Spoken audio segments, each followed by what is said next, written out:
பிரதமருடைய statement India மற்றும் அமெரிக்காவிற்கு இந்த அறிவிப்பு சிறந்த செய்தியாகும். இரு நாடுகளுக்கும் இடையே இடைக்கால வர்த்தக ஒப்பந்தத்திற்கான கட்டமைப்பை நாங்கள் ஏற்றுக்கொண்டுள்ளோம். இதற்காக அமெரிக்க ஜனாதிபதி ட்ரம்பிற்கு எனது தனிப்பட்ட நன்றியையும் தெரிவித்துக் கொள்கிறேன். முதல்ல 140 பில்லியன் சொல்லியிருக்காரு, 140 கோடின்னு சொல்லியிருக்காரு. அடுத்தது ஒரு முக்கியமான விஷயம், நீங்க சொன்னீங்களே விவசாயிகள் என்ன சொல்லியிருக்காங்கிறத நான் அதையும் படிச்சேன். எந்த பேப்பரா இருந்தா நீங்க போய் பாருங்க, அது எல்லா பத்திரிகையிலும் வந்திருக்கு. நீங்க தான் பேப்பர்ன்றீங்க, இல்ல ட்விட்டர்ல எழுதி இருக்கறத படிக்கிறாரு. இல்ல நீங்க போய் பாருங்க சார். நீங்க எனக்கு டைம் வேஸ்ட் பண்ண எனக்கு நேரம் இல்ல. அப்புறம் சொல்லணும்ல எனக்கு. அடுத்து ஒரு முக்கியமான விஷயம் சார், உங்களுக்கு ரொம்ப நக்கல் அடுத்தவங்க எல்லாம் உங்கள்ட்ட இத நான் கத்துக்கறேன் சார். நீங்க இங்க கவர்மெண்டே என்ன கேட்டாருல, என்ன கேட்டாரு, எந்த சேனல்ல வந்திருக்கேன் நான் கேட்க கூடாதா? என்ன பேப்பர் நான் பேப்பரே கேட்கவே இல்லை. நீங்க தான் ஒரு டிமாண்ட் பண்ணிட்டீங்க. நீங்க அவரை போற சொல்லி படிக்காதீங்கங்கறீங்க, திமுகன்னு ஒத்துக்கங்கங்கறீங்க. சார் பேப்பர் என்ன பேப்பர்னு கேட்டா தப்பு சார். இப்போ வந்து நான் ஒரு ஸ்டேட்மென்ட் படிக்கிறேன். It is proved that the Commerce Minister is consciously propagating falsehood and betraying the farmers and the entire people. SKM considers the role of Commerce Minister as a traitor and demands his immediate resignation. எந்த paper sir இது? உங்களுக்கும் paper சொல்லணுமா? சொல்லுங்க sir. Daily நீங்களும் paper படிக்க மாட்டீங்களா? இது Tamil, English, Hindu. யார் சொல்லிருக்கா அப்படி? SKM considers the role of Commerce Minister as a traitor and demands his immediate resignation. Also, SKM demands the Prime Minister to desist from signing the India-US Free Trade Agreement or face massive pan-India united mass struggles. இது அவங்க சொல்லியிருக்காரு. இப்போ ஒரு முக்கியமான யார் சொல்லிருக்காரு? யார் சொல்லிருக்காரு சார்? SKM னா என்னன்னு பாத்துங்க சார். யார் SKM னா சொல்லுங்க நீங்க. சம்யுக்த கிசான் மோர்ச்சா, அவங்க தான் ஒரு வருஷத்துக்கு மேல பாராளுமன்றத்துக்கு முன்னாடி போராடினவங்க. இப்போ ஒரு விஷயம் ரொம்ப தெளிவாயிருச்சு சார். அதாவது இதுக்கு முன்னாடி இந்தியாவுக்கும் அமெரிக்காவுக்கும் ஒரு நல்லுறவு இருந்த மாதிரி யாரும் சொல்ல வேணாம். என்னைக்குமே அமெரிக்காவோட நல்லுறவு இருக்கவே முடியாது. அமெரிக்காவோட நோக்கம் ரொம்ப சிம்பிள். அவன் கார்பரேட் கம்பெனியை வளர்க்க வேண்டும் என்பதற்காக துடிக்கிற ஒரு நாடு. அது மட்டுமல்ல, உலக மேலாண்மை, நான் தான் ஆதிக்கம் செலுத்துவேன், நான் ஒருத்தன் தான் இருப்பேன், நான் சொல்றது தான் இந்த உலக நாடுகள் கேட்கணும். ஆனால் நூற்றுக்கணக்கான நாடுகள் இருக்கிறது. நம்முடைய விவசாய விளைபொருட்களை நாம் 199 நாடுகளுக்கு ஏற்றுமதி செய்து கொண்டிருக்கிறோம். ஞாபகம் வச்சுங்க.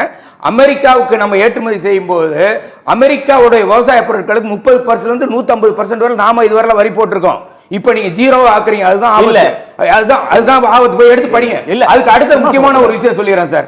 இங்க வந்து வேண்டுமென்று யாரும் எதிர்ப்பு தெரிவிக்கல. ஒரு பாராளுமன்றம் நடக்கிற பொழுது ட்விட்டர் மூலமாக ஒருத்தர் அக்ரிமெண்டை தெரிவிப்பது, ஒரு அக்ரிமெண்ட்டுக்கு நன்றி தெரிவிப்பது என்பது பாராளுமன்ற ஜனநாயகத்தில் ஏற்புடையது அல்ல. ஒன்று.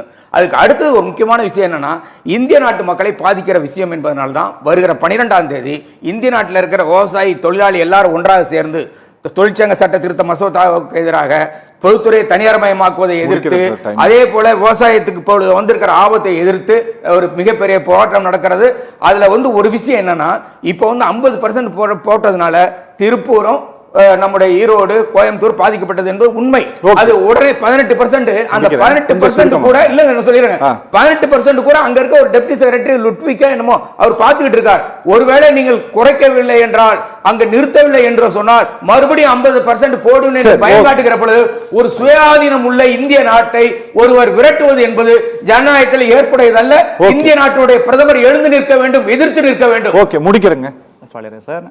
சாரி, SKMன்னு சொல்லிட்டு இந்தியில ஒண்ணு சொன்னாரு, எனக்கு புரியல. நான் இந்த திமுகவால நான் இந்தி கத்துக்காம விட்டேன். நாம சொல்றோம்,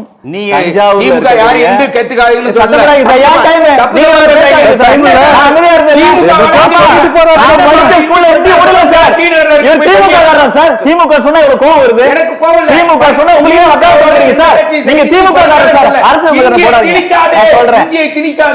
படிச்ச ஸ்கூல்ல ஏன் இந்தி வைக்கலன்னு கேட்டேன். அதை விட்டுருங்க. ஆமா, அதான் என் அரசாங்கத்தை நான் கேட்க முடியும், வேற யார்கிட்ட கேட்க முடியும்? அங்க போய் கேட்கறதுன்னா திமுக அரசாங்கம் தான் வைக்கல சார். SKMன்னு வந்துட்டு அந்த இந்தியில உள்ளதை விட்டுருங்க. காவிரி பாசன விவசாயிகள் நல சங்கம் வரவேற்றிருக்கு சார். நீங்க இப்படி சொல்லக்கூடாது சார். தஞ்சாவூர்ல இருக்கக்கூடிய காவிரி பாசன விவசாய நல சங்கம் இந்த ஒப்பந்தத்தை வரவேற்றிருக்கு. விவசாயிகளுக்கு தனபாலன் தானே, ராஜாராம், மாதானபுரம் ராஜாராம் வந்துட்டு வரவேற்றிருக்கிறார்.